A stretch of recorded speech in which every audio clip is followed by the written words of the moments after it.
Halloween is my favorite time of year. And look, just check how cool this is. Flippin' awesome, right? Hello everybody. I have a special Halloween presentation for you. Now this year, our family is doing a zombie family costume. The girls are going as zombies. I'm going as Mother of Zombies, as you can see. All the products that you see here are found at Walmart, or they're found just along in your house, or just regular everyday grocery items. Everything here that I bought is enough to make probably 20 different makeup costumes. And it cost me all around, all put together of everything, probably less than 50 bucks. So, if you want to pay attention on how you can get this great fear zombie look with the vacant eyes, mouth, neck, stay tuned. To complete this scary zombie Halloween look, you're going to need these supplies. Liquid latex, some kind of primer for your face. I'm using my Nivea, of course. Injury stack paint from Walmart. It's about $4. Window screen cut to eye socket size, and a roll of this costs about $8. Some fake blood, homemade recipe using food coloring, white syrup, cornstarch, and for the scabby one I added a little gelatin. Some clay sculpting tools for $5 from Michael's. I have some makeup sponges on hand and tear this particular one to pieces on the end. Homemade scar clay popsicle sticks. Grease makeup found at 98 cents a piece. Cotton pads. Have a package ready to use. Okay, first things first, primer. Rub this amazing cheap primer on your neck, face, ears, and rub it in until it feels sticky. Map out where your neck bones are located, just the big ones, so you know where to place your cotton pads. Take your liquid latex, pour a small amount into a container, and dip the cotton pads. If I can ever get this stupid thing to open. I'm your master of latex. Dip your cotton in the latex. This was my first time applying anything like this project, and I found out quite quickly that you should dip, place, blow dry between each placement, rather than just trying to get it to all stick at once. Don't follow my mistake, learn from them. I cut up the cotton prior to placement to look like the shapes I wanted.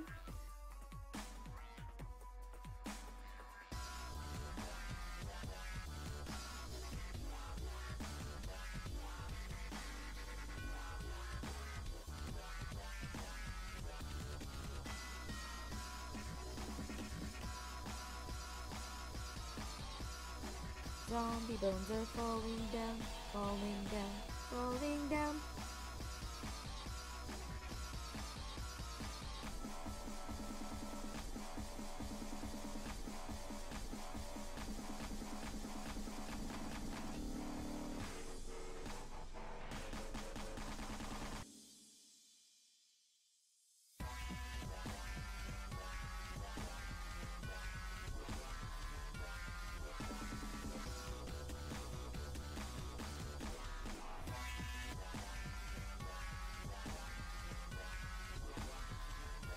Finally I gave up and just grabbed the blow dryer to make it do what I wanted.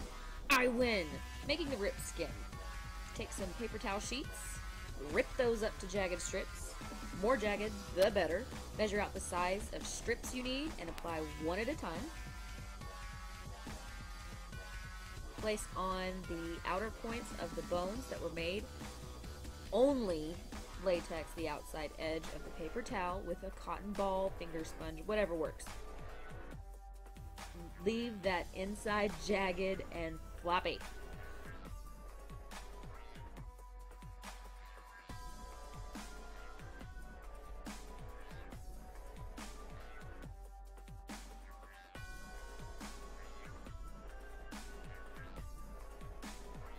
Take those sculpting tools, use a pokey end to lift up the inside flaps. Whoops! Forgot to put the top piece down. Smooth out the outer edges. I have a gelatin mixed with equal parts water, glycerin, while warm. Work fast, smooth it out. You can use a Q-tip with rubbing alcohol to smooth out any edges that have dried later.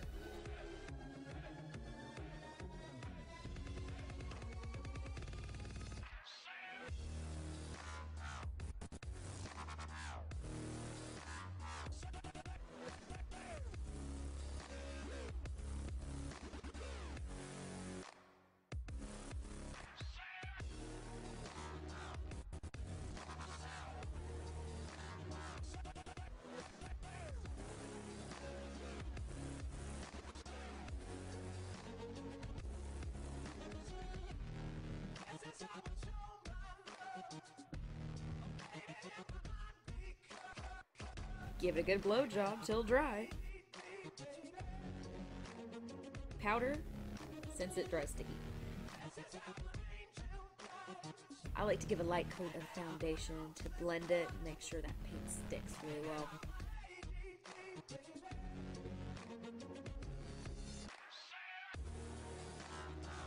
This is how you paint the prosthetic.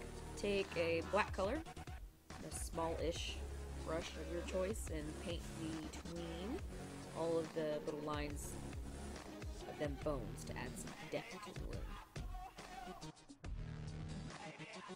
Be sure to get anything that looks like skin inside the wound, cover it in black.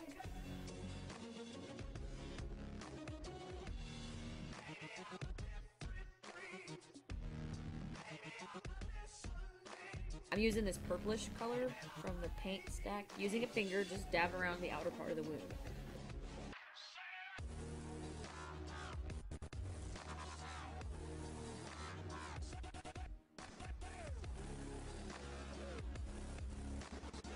Take that disgusting, sweet, delicious blood with a brush and use it as a paint over the black color to add the bloody depth.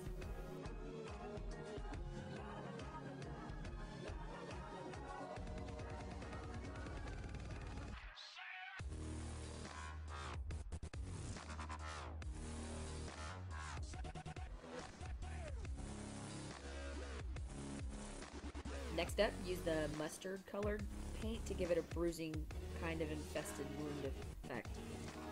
More blood. Always more blood. Make this a bloody mess.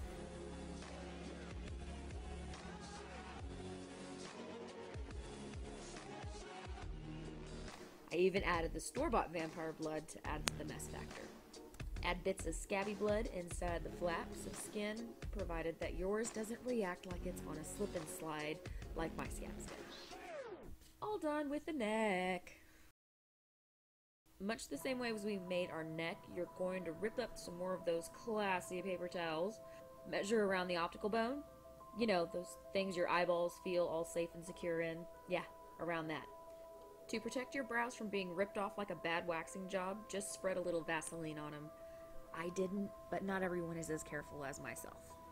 To make this process less messy than the neck prosthetic adventure, I cannot talk today, I used a Q-tip to lay the latex where I needed it to be, and then just laid the outer edges of the paper towel on them, then secured them with more latex on top.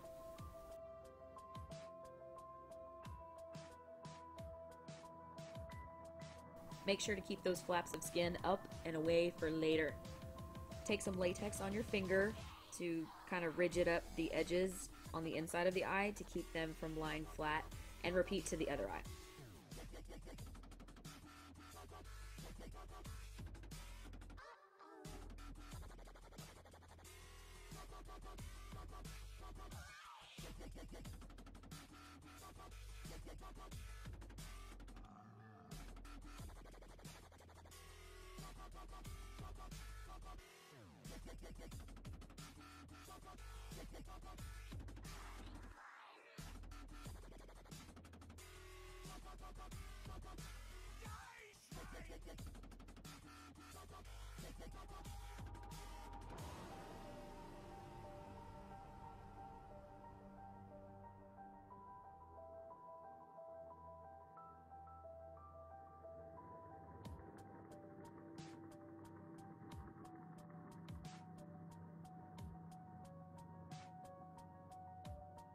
I love this gelatin, so yeah, I'm gonna use it to smooth out the outside of the sockets.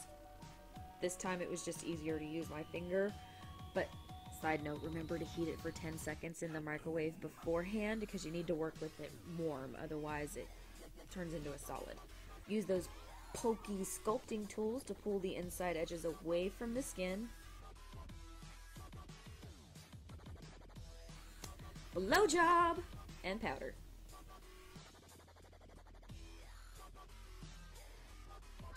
Now to paint the entire zombie face. You can blend the paint to make any color you want.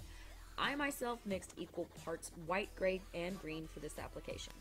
Use that torn up makeup sponge and dab it all over. Face, ears, neck, shoulders, wherever you want that color. And more if you want to.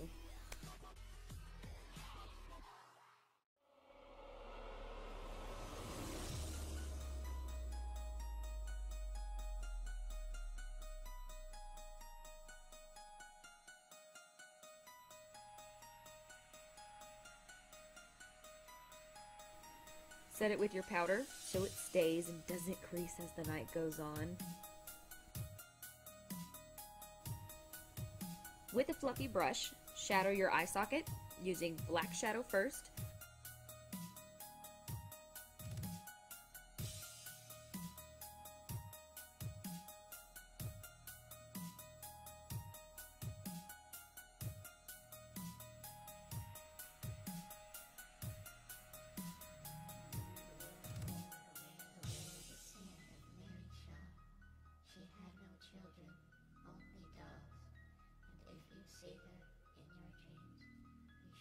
Then paint over with some grease paint to darken it further, and then last set with black shadow again. It just gives it, you want it really, really dark. Dark as you can.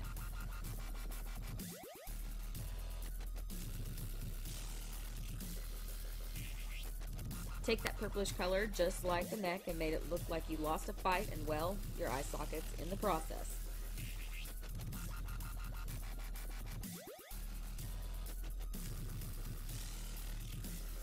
Take that mustard color to add some depth to the bruising.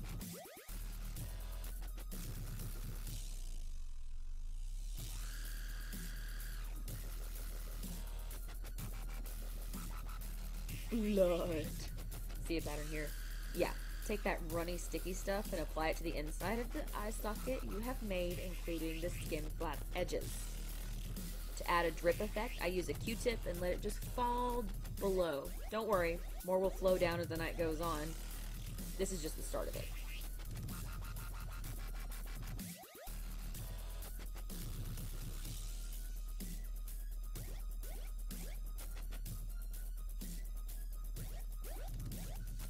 Take those screen circles from before.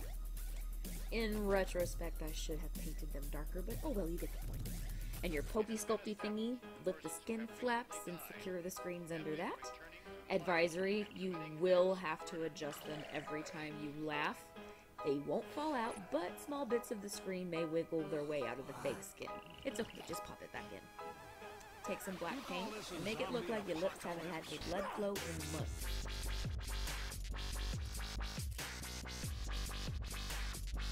Using a fluffy shadow brush, hollow out the cheekbones with some black shadow.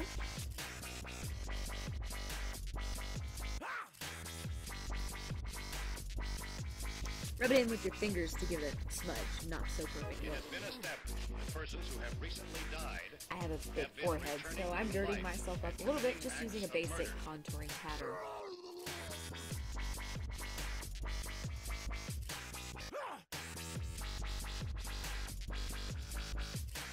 Don't forget to hollow out the collarbone area on the neck too.